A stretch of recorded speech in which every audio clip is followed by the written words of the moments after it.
Hello, welcome everyone for today's Swayam My Time Season 3. Um,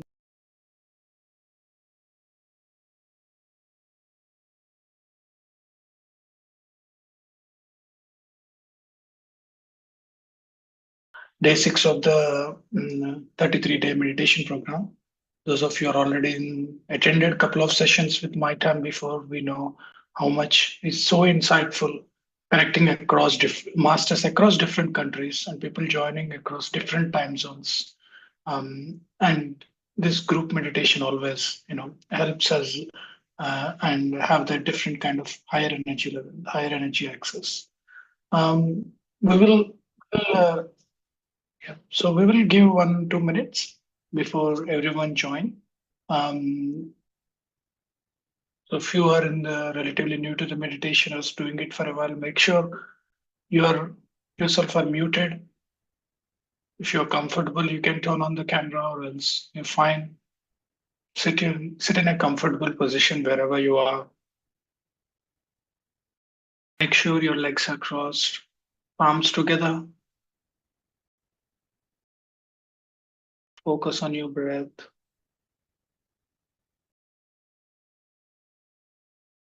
We have this amazing 8 different organization across the world and different countries joining for this My Time Swayam, which is season 3. We have a couple of seasons in the past, but every season it's get better and better with connecting across wider group of different masters across the world.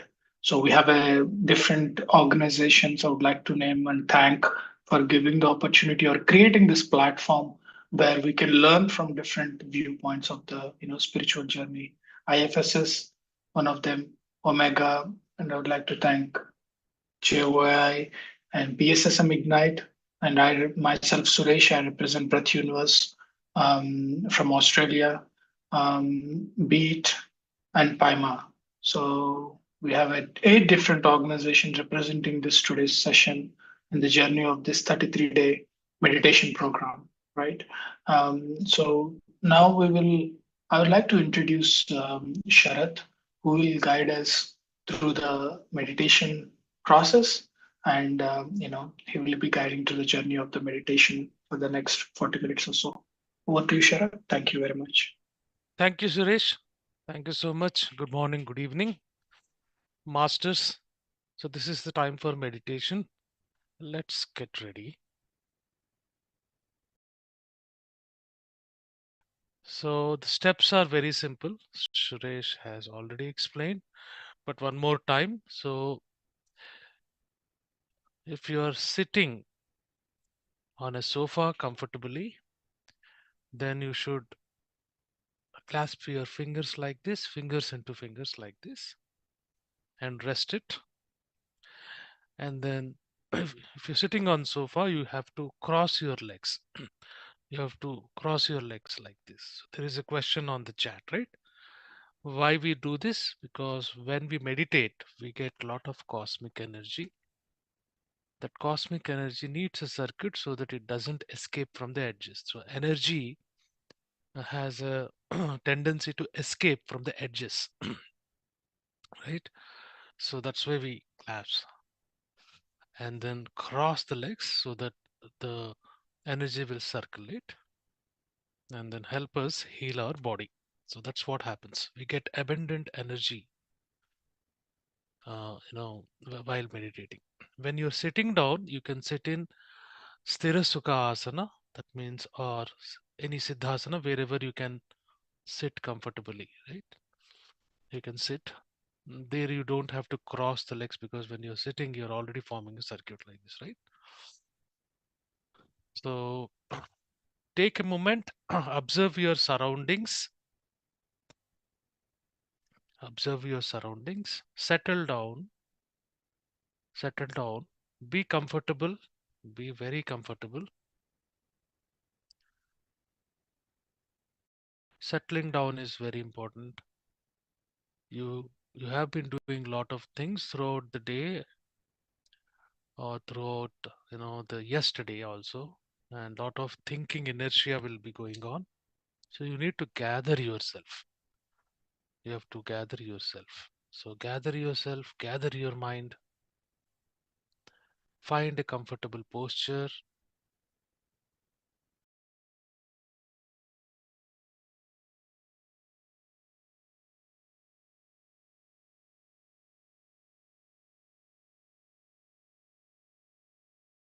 Now slowly close your eyes. If you are wearing specs, remove them. Body has to be absolutely relaxed.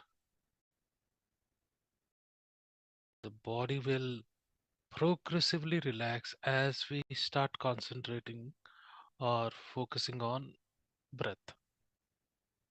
So close your eyes, feel comfortable. There is no other task at this time of meditation other than observing your breath. Cut out all other tasks, thinking, trying to remind yourself of any tasks, recalling, judging. Stop everything. Completely be with your breath. Completely be with your breath. Relax.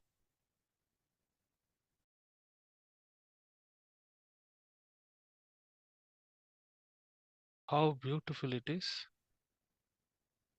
The natural flow of your breath. Your breath should not be altered in any ways.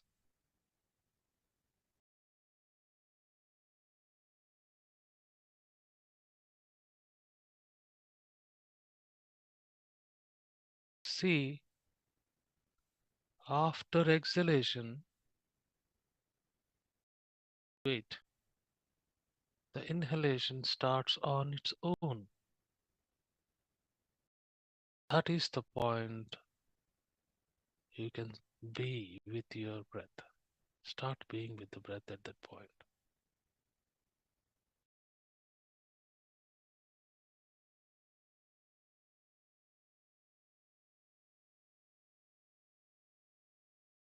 Take 5 seconds time to settle down with your breath.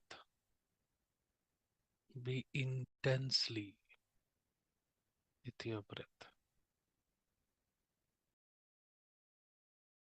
No mantra to be chanted, no counting of the breath,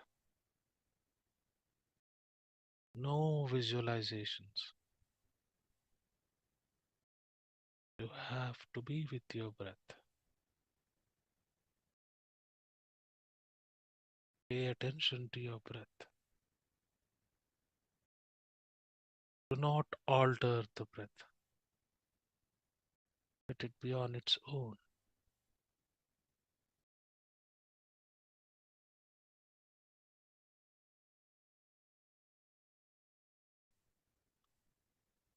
There will be light, soft meditation music in the background to keep us in meditation.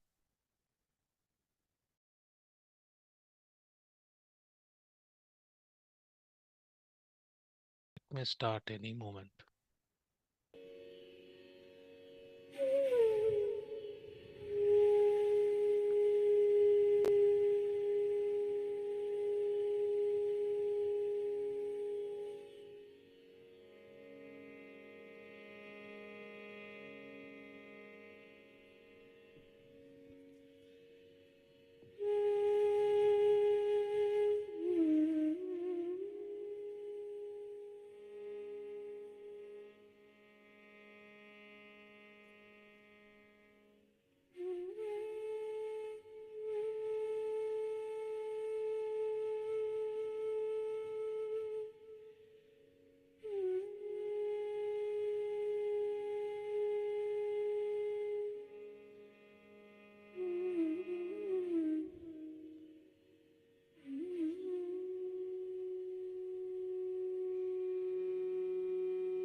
Wayfair's big Memorial Day clearance is on.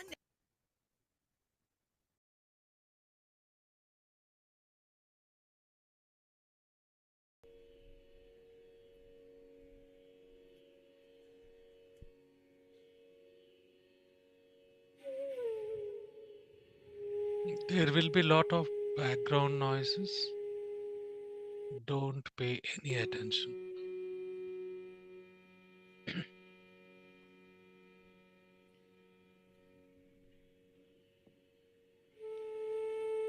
Anything external, be it a sound,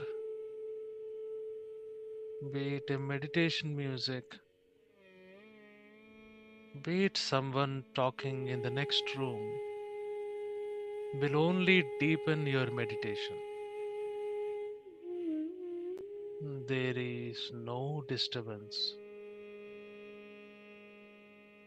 Just be with your breath.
When we sleep, we get cosmic energy, which keeps us active, energetic the next day when we wake up.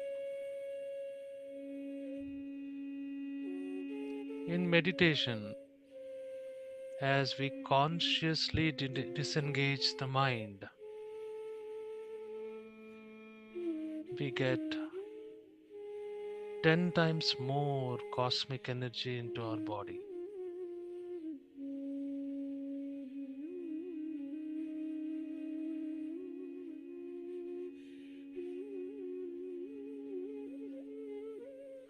There are 72,000 plus nadis on our etheric body.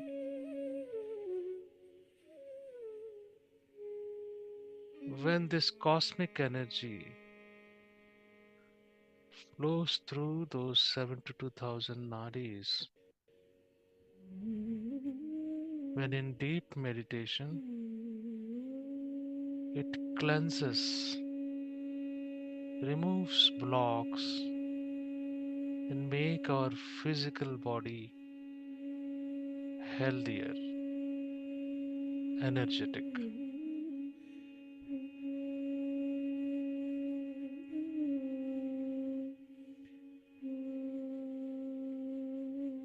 So, masters, be with your breath. No expectations, no analysis, no judgments. Let go of everything.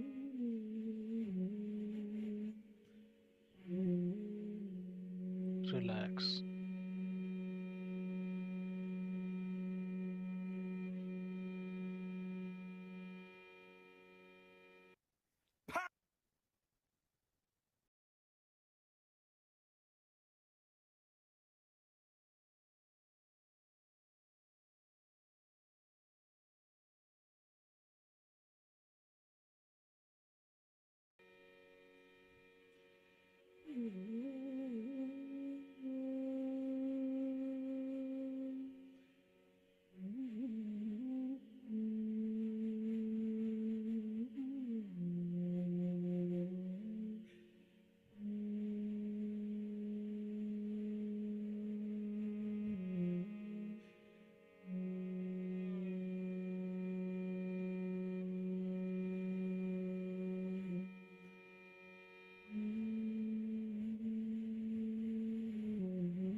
Let every breath take you deep into meditation. Be with your breath masters.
Cut the thoughts as they arise.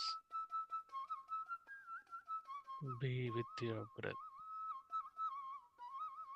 Relax.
Be with your breath, masters. Relax.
Be with your breath, flow with your breath.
Few more minutes, masters.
One more minute, masters.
Thirty seconds.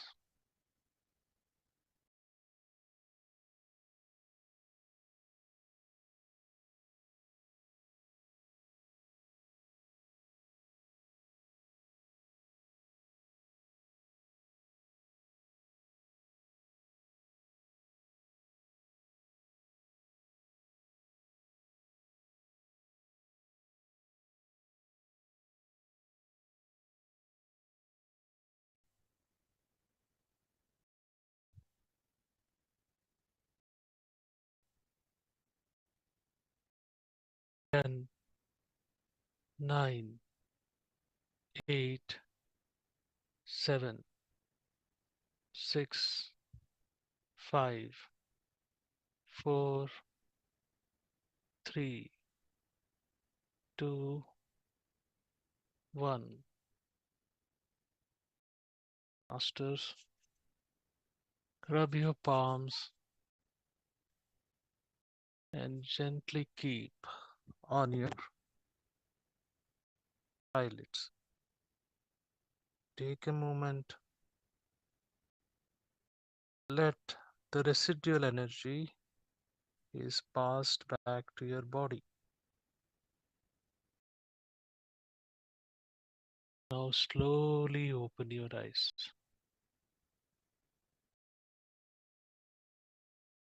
While in deep meditation, awareness expands. many aspects come into your experience. That is knowledge. Knowledge is the healer.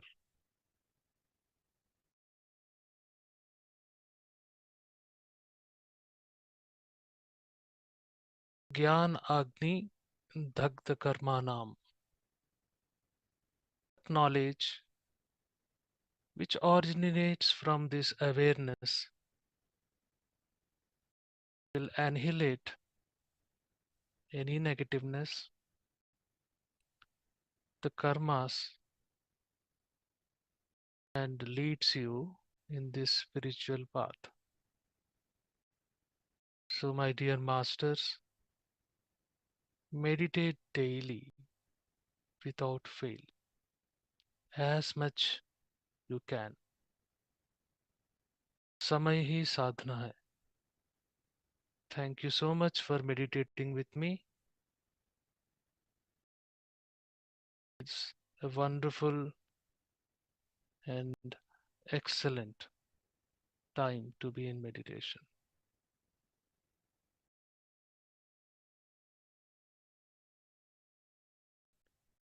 Thank you so much.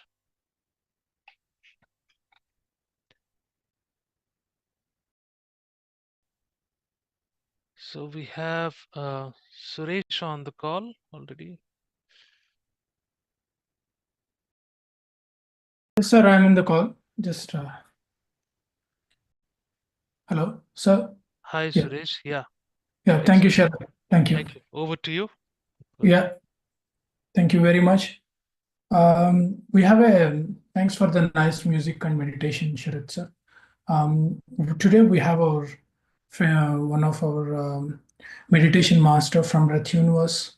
She's from Sydney and doing a meditation as well as teaching meditation across different countries.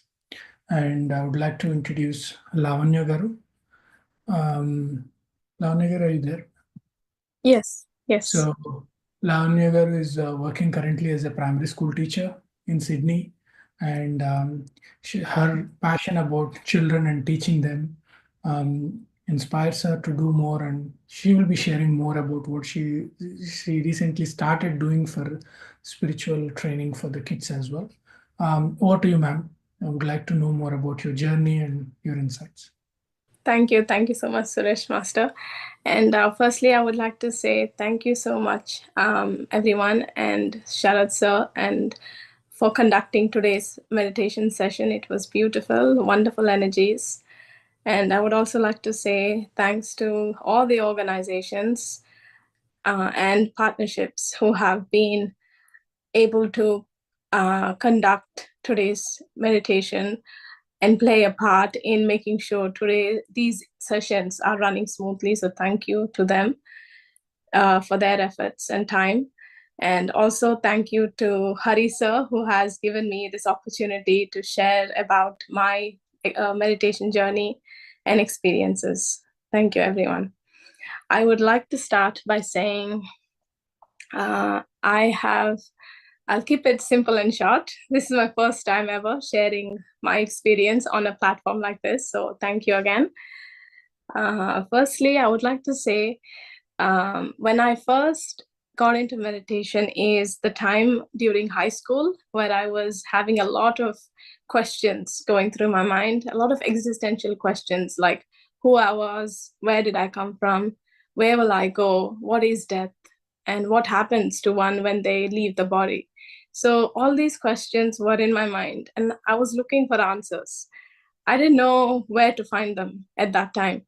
So I was just, they were there at the back of my mind. And during that process, I was exploring opportunities where I can learn and find out the answers to these questions. And as I was doing them, I got introduced to Isha Kriya, which is a practice by Sadhguru's Jaggi Vasudev. He was the inventor of this, who introduced this Kriya, and he's part of the Isha Yoga Foundation. So I thought, you know what, I came across this practice, let me do it. And I think I remember I was in year 8, year 9 during that time. So I found it on YouTube and I thought it was pretty good. Let's try and give it a go.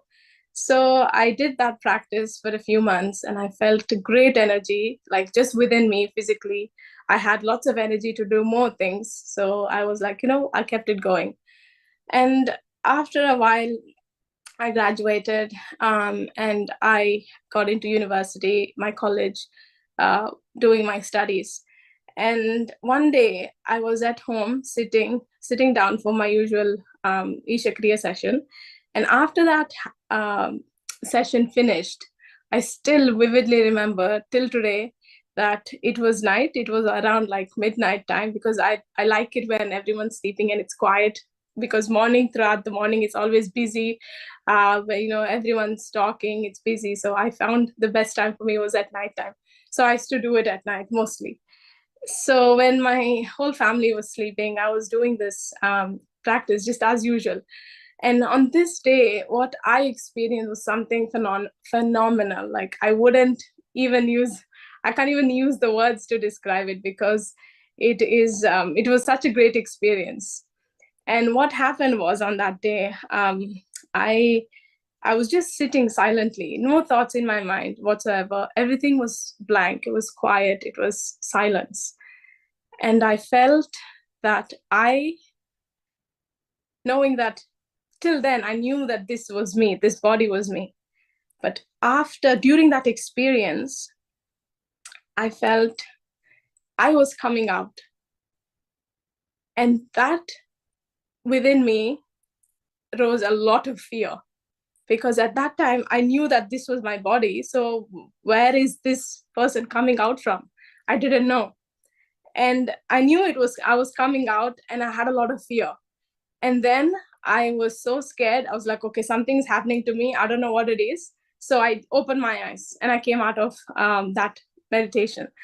And then the next day I spoke to my parents. Okay, what is happening? Like, this happened to me yesterday and I don't know what it is. But I just want to know. I want to find out, because I know that that was coming out, that was me. I knew that was me. And therefore, for me, it was clear that therefore this body was not me in that experience. And after that, I spoke to my parents. And before then, no one in our family is a meditator, or no one even talked about meditation. It was mostly about bhakti, puja, a lot of going to the temple every time. So that's kind of the family I grew up in. And when I shared this experience to my parents, they're like, okay, it was all new to me and to them as well.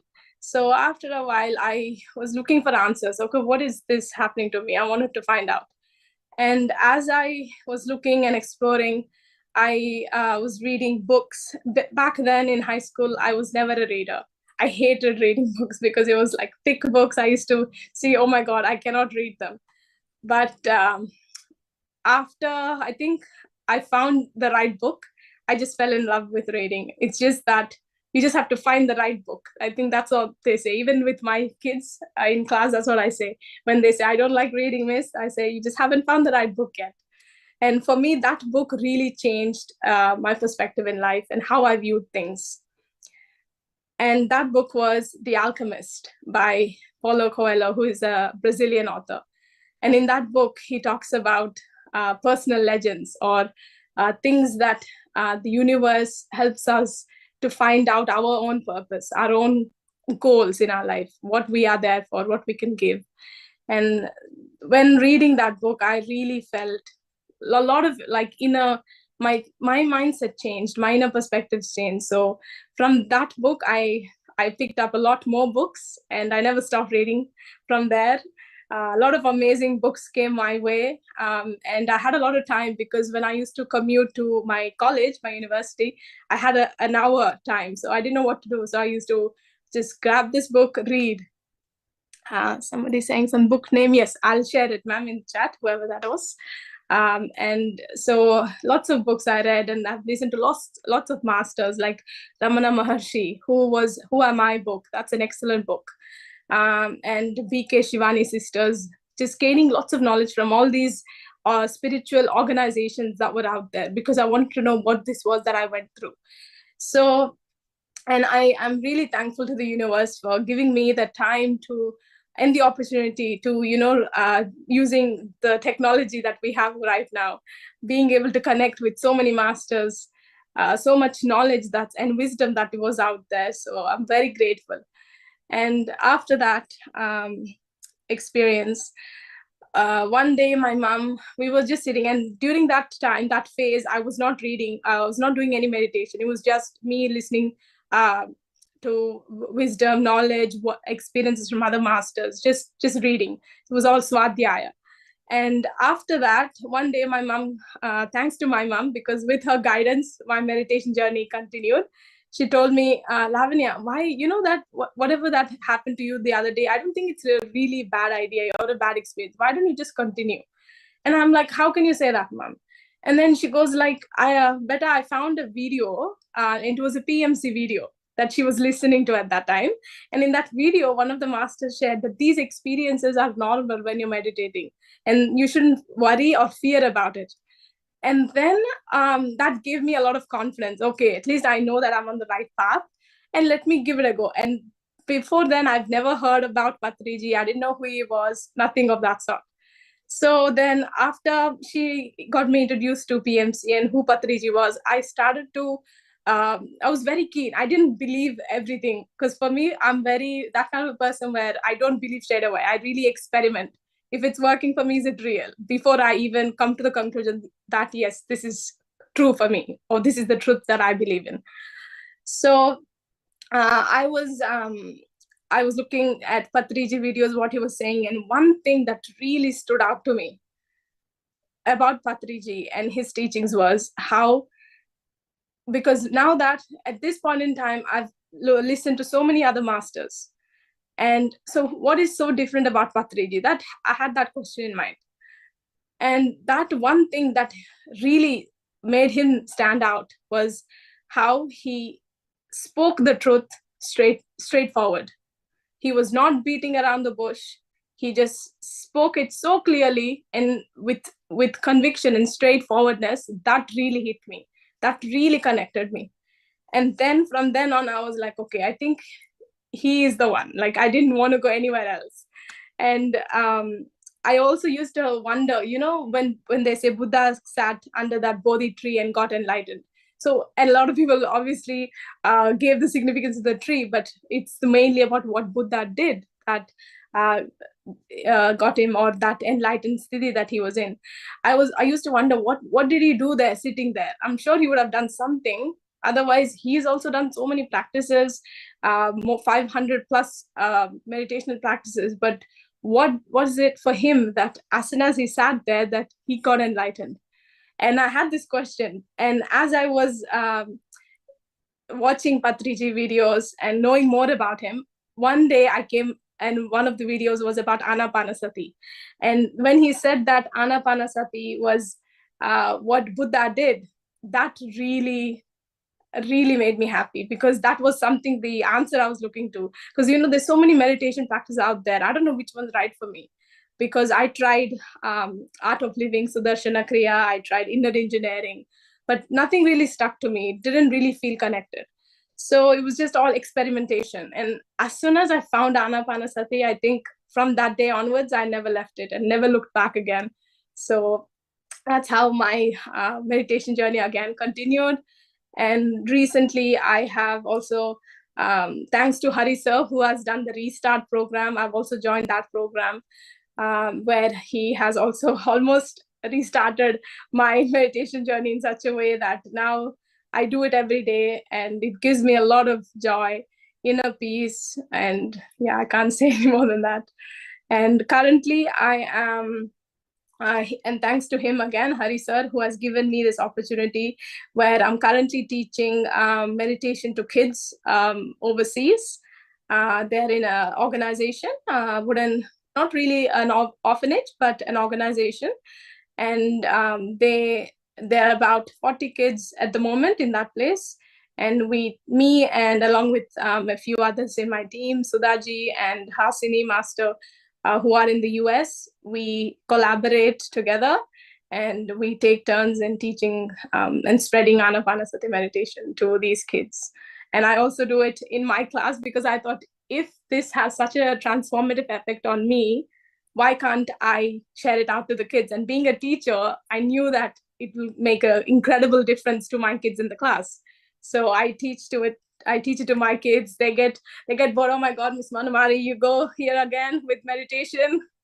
But I think as I keep it doing every day, just 10 minutes with them, the experiences they share with me, that's the best part. Because when they say, one of the students, I wanted to end it with this experience, that he said that once I was teaching in the class, and these two boys particularly, they're the best friends, and they were not paying attention to what I was saying, and they were just mucking around, loitering around the back and not paying attention, even though I asked them, please sit down and focus, it's learning time. And then they just ignored me. Okay, normally what teachers do is they have what is called timeout. But these days we're moving away from that practice because it's not useful for the kids. And during the timeout practice, what they do is they just make them sit or walk with the teacher, and or just like reflect whatever they've done in terms of their behavior. For me, I thought, why can't I have, instead of having timeout, I'll just make these kids sit for meditation. So I got the two boys to sit down for meditation for 10 minutes and just nothing, don't think about anything. And after that experience, he shared to me that, Miss Manamari, this is the best thing I've ever done in my life. I don't know what you did to me, but this is the best part. And I've never experienced something like this before. And that was coming from a year 4 student. And that really gave me tears, because I just didn't know how to explain it. It's just beautiful. And then I said, his name is Karan.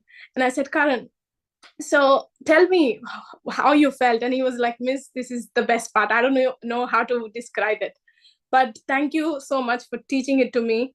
And then he said, it also helped me reflect on my behavior.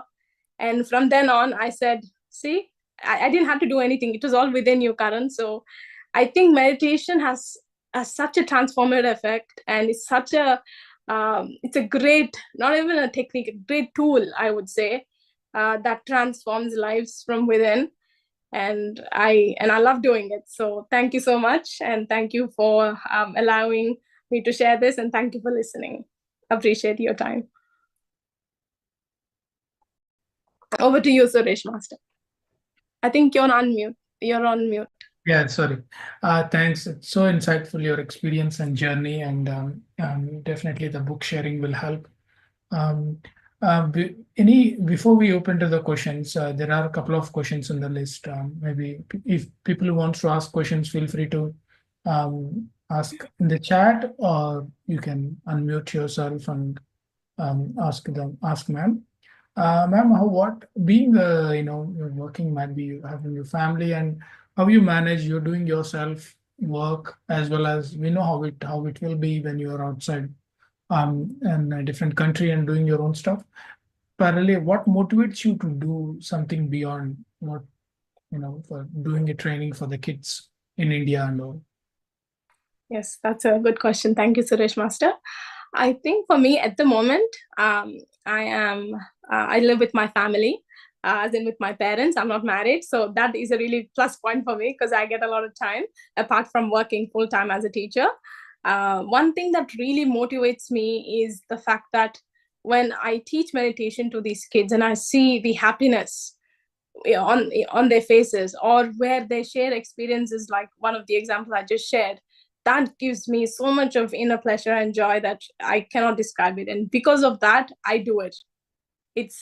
I wouldn't say there's no effort. I don't think I have to put in effort to do it. It just comes naturally, because when you are in tune with the universe, and even the opportunity I got when Hari sir talked about teaching meditation to the kids. One day I just sat there and I thought, why am I just limiting this meditation to my kids? I wish there was a way where I can reach it out to more kids. I just had this thought. That's it. And the next day, Hari sir called me and said, Lavanya, there is this opportunity. would you like to do it? And that was so wow, like shocking, because I was like, I just had a thought and the universe was listening and it just conspired. And I was like, wow, this is amazing. So whatever we feel, the universe is always listening. So for me, I think whatever motivates you, how I got motivated is what the passion, whatever you're passionate about, do it with all your heart. And I think that's when you do your best. That's all. Thank you, sir. I think you're on mute, sir. Right. So anyone else have any question, feel free to. Yeah, I think yeah. Is there any, one of the question in the chat is there any difference in the method of meditation to teach kids and teaching an adult? That's a very good question. How you approach kids, ma'am? Like what is the steps you do to get them into the rhythm? Yes, I think with kids, the technique is the same, Ana-Pana-Sati. There is no change in the technique with the in breath and out breath, being with the breath. But with the kids, I'll simplify my instructions. So no technical jargon or terms used because they won't understand. So keep it very simple. So I start off by so what we do is we start our session by 3 deep breaths. And I just use simple key terms saying, okay, relax your body now, relax your mind, become aware of your thoughts, of the space around you and of your body. And that's all I say. And then I play some light, calm music in the background to help them get centered and gather themselves and guide their meditation. And that's all it is. And I say, just focus on your breath. If you're having thoughts or your attention is getting drifted away by your thoughts, just come back to the breath. And some kids have told me so far that, oh, miss, I feel so sleepy. And they think that, oh, meditation is making me sleepy, so I won't do it. No. And I told them it's completely okay. Whatever experience you're getting during meditation is what your body needs. So don't think of it as sleep.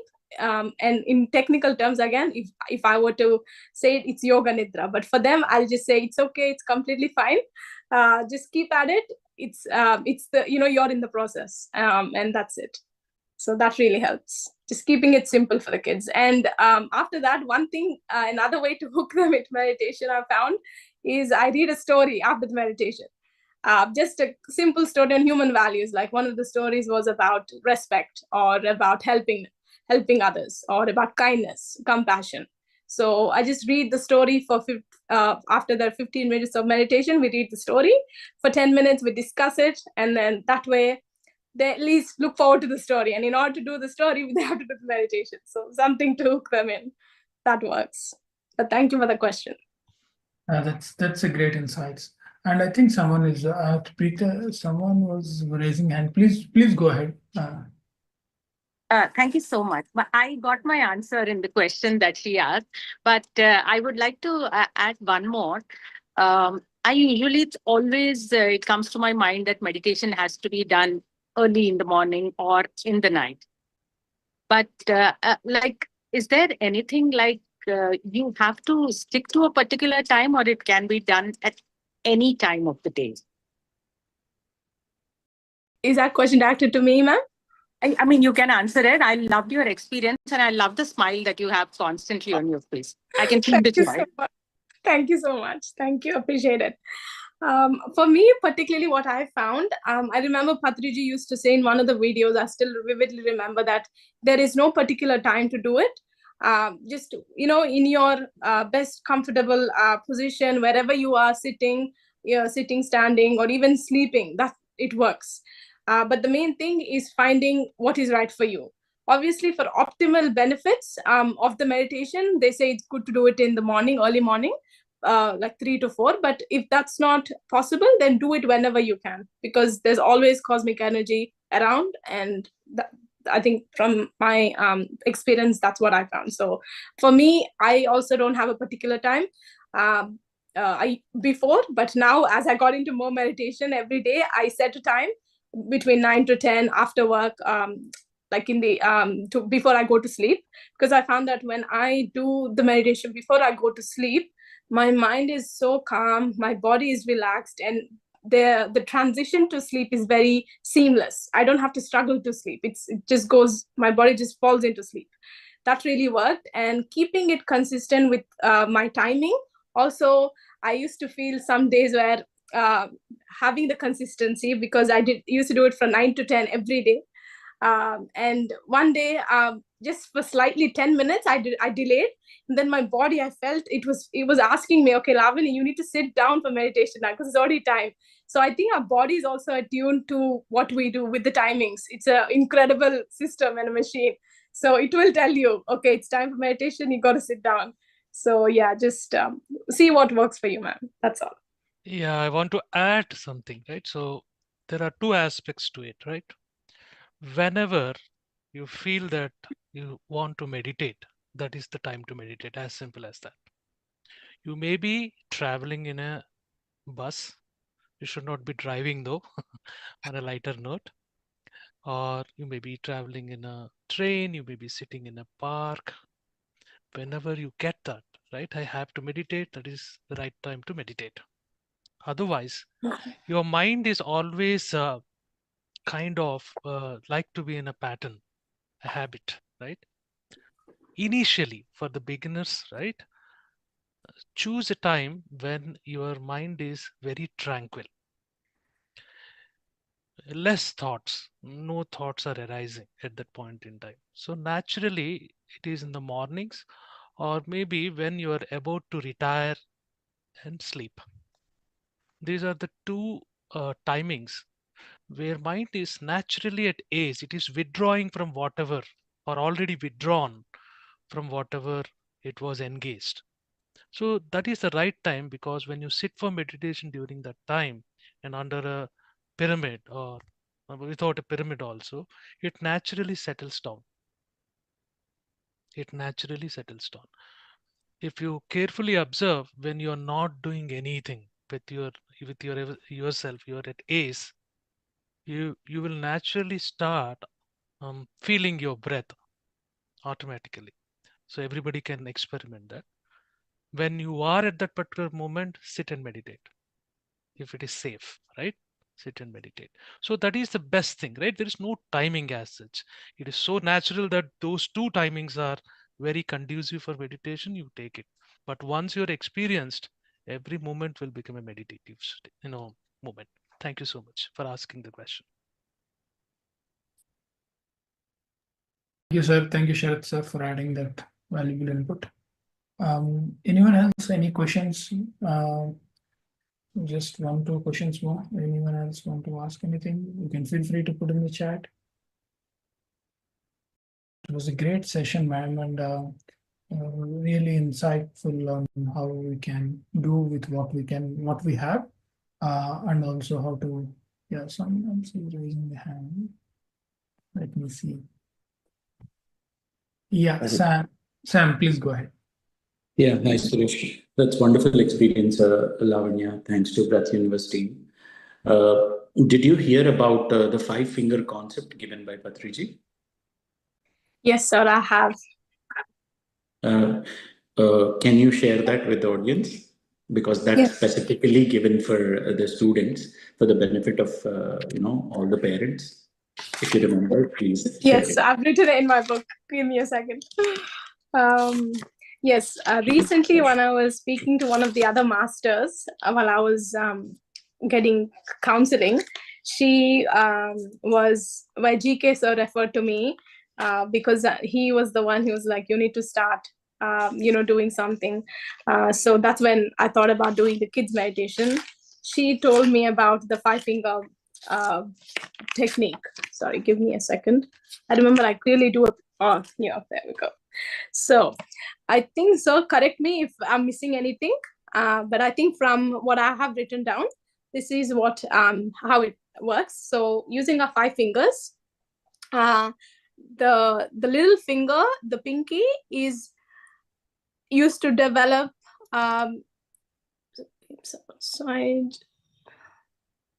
sorry, 1 second.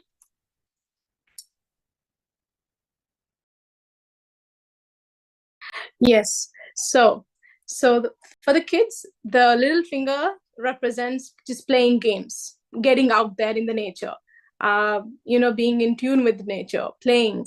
And that's where a lot of I feel like also aura cleansing happens when you're just, out in the nature.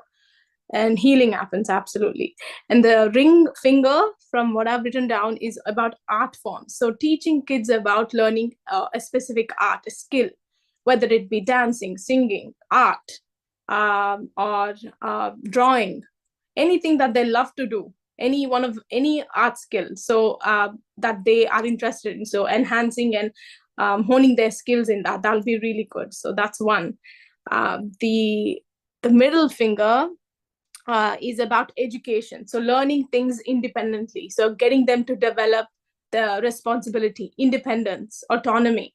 You're now growing up, getting their education, so how they do their things in their daily life, being responsible for their behavior and actions. So all that learning coming to this finger here.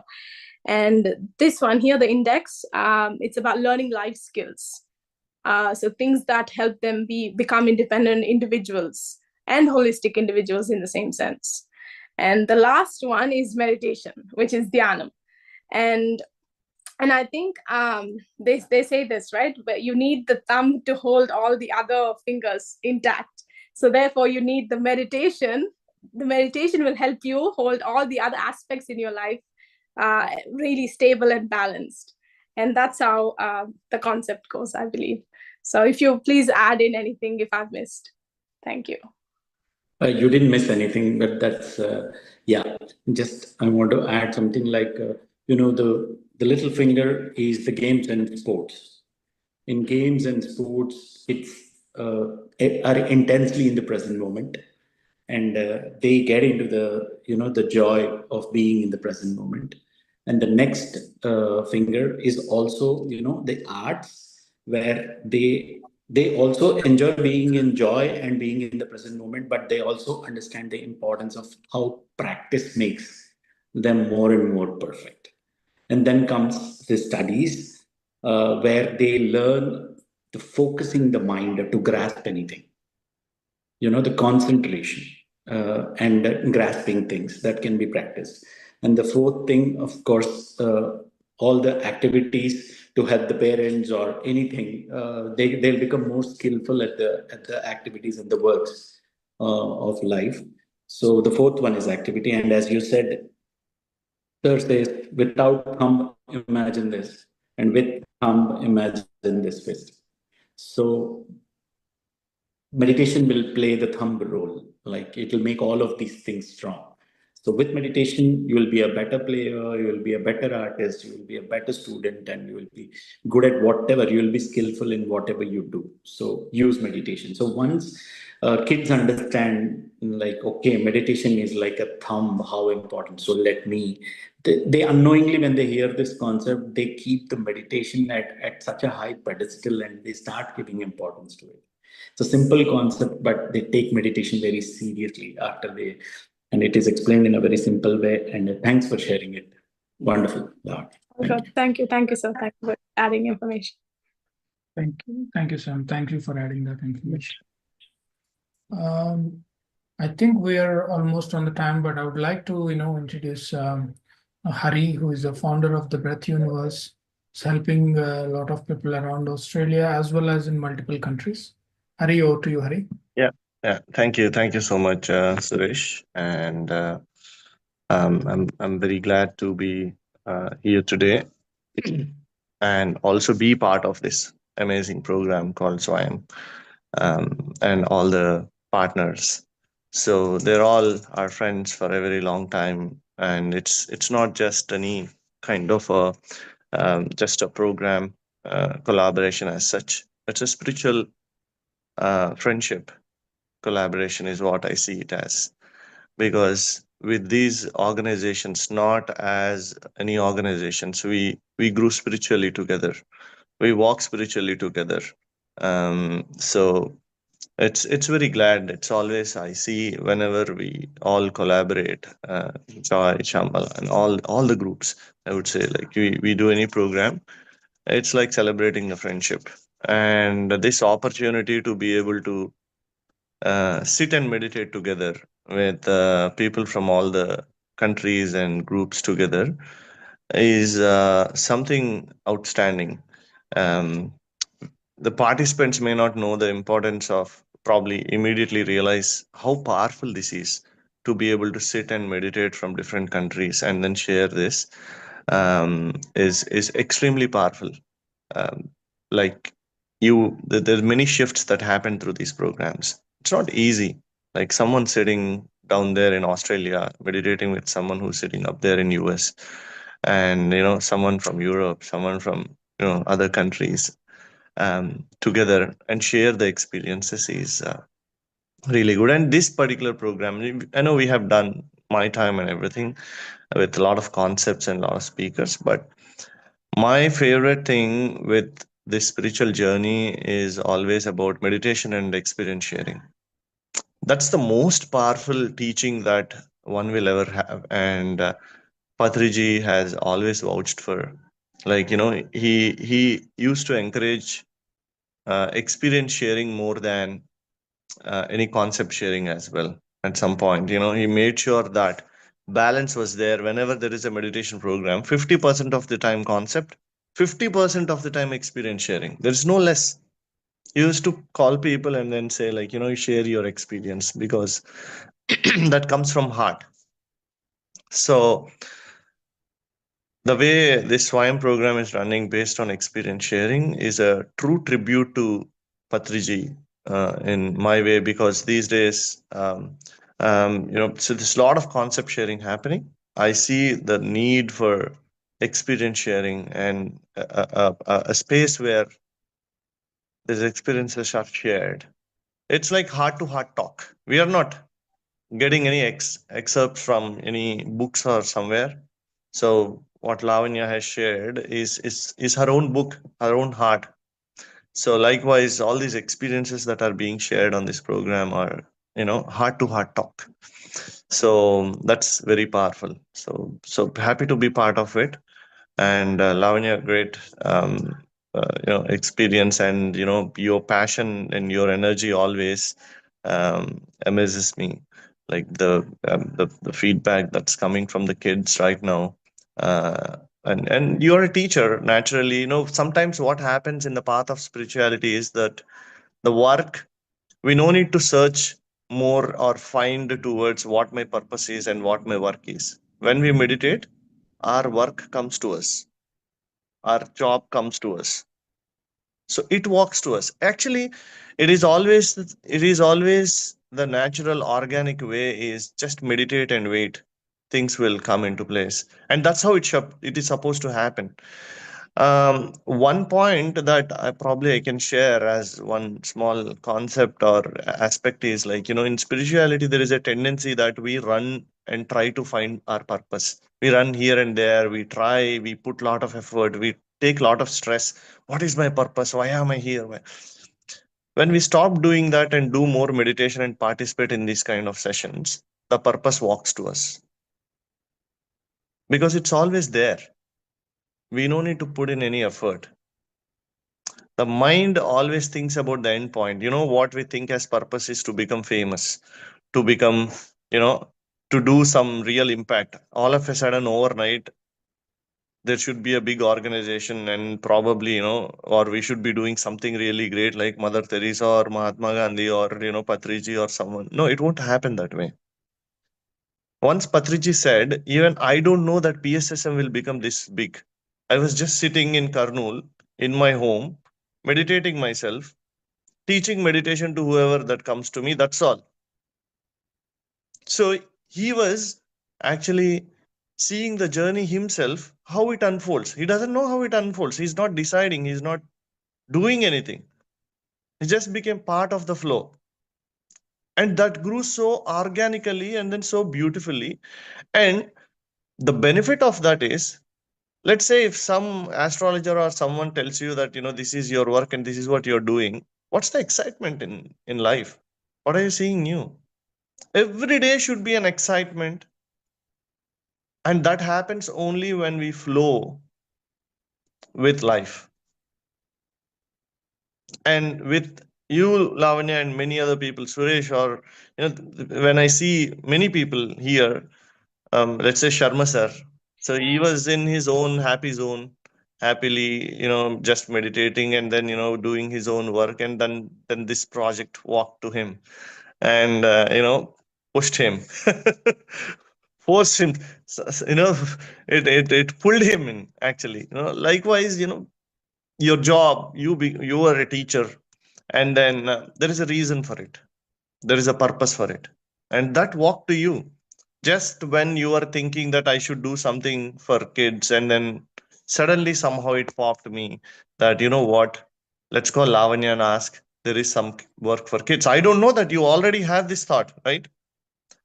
It somehow popped, and then I called, like, sir, you're exactly saying the same thing. I'm thinking about the same. I didn't do any magic. I don't have any, extra sensory perceptions or anything just about you. I just somehow got you in my thought. Maybe that's because your purpose is calling and your purpose walked to you through me. And that's what is manifesting. So this is one lesson that we all should learn in spirituality is like, don't overstress. We are meditating to bring down our stress. Spirituality should not become a stress for any one of us. Meditate, live, have fun. Don't do anything different, I'm saying. Don't try to do anything different. Just meditate, have good time, and in that good time, your purpose will uncover slowly. It'll happen. You will see down the line after 10 years, you'll look back and the journey looks so beautiful. So keep doing what you're doing and, just be simple, happy, and meditate and just leave it. Don't overstress. Don't overburden yourself with too much of concepts. Listen to these experiences so beautifully and play with them. Like I used to play with these kind of experiences. I listened to an experience saying, oh, you know what, I meditated and then my astral body came out and this is how I felt. Oh, really? Astral body? Can I try? And don't be too serious about it. Try, play with it. Try technique. Ask that person, like, how did you do it? Or did you put any effort, or did you just meditate it for a long time? Observe the feelings and, do experiments. Make it more joyful, make it more creative. So when you are doing a painting, you don't be just so serious, right? When you are singing, are you so attention, and then, sing? No, right? You are so playful, you're so open, joyful, like you flow. Likewise, you flow in spirituality, then spirituality becomes an art. It becomes so creative, becomes so joyful. Then meditation is not boring, spirituality is not boring. Meditation and spirituality gets boring when you become too serious about it. Don't be too serious about it. Just flow with it. Happily meditate, happily talk, sing, listen to nice music, and then just do whatever that you want to do. Is my sent for today. And thank you so much, Lavanya, for sharing such a great experience and start of Breath Universe on this program as the first weekend. And Suresh, the core pillar of Breath Universe, is what I say, like, next to me, who takes care of everything. Thank you so much, Suresh, for hosting. And I'm sure your experience is extremely valuable too. So we'll listen to it soon. So thanks so much, all my friends here who are being there and leading this program. So that's all. Thank you so much. Thank you, Hari. Thank you so much. It was valuable insights and great information, and we're looking forward for more sessions to learn from the masters. Thank you all, and I hope you all have a great time. And over to, yeah. Thank you all the SWAM team for providing this platform to share with the wider team. Yeah. Thank you very much, the Breath Universe team. That's a great start. What a wonderful weekend with people joining from northern and southern hemispheres, along with India. And 20 years ago, the same Sharath, Hari, and myself were in one room meditating, doing our initial meditations. And today we have a bigger room where people from all corners of the world join. Beautiful. And as Hari said, we were just meditating and we were flowing, beautiful things happening. Special thanks to Lavanya for sharing such beautiful experience. Thank you so much. Thank you all, and see you tomorrow with, we are supposed to have Joy from USA tomorrow. In case there is any change, we'll come up with something beautiful. So see you tomorrow. Thank you very much, Suresh. Thank you all. Thank you very much. Thank you. Thank you, everyone.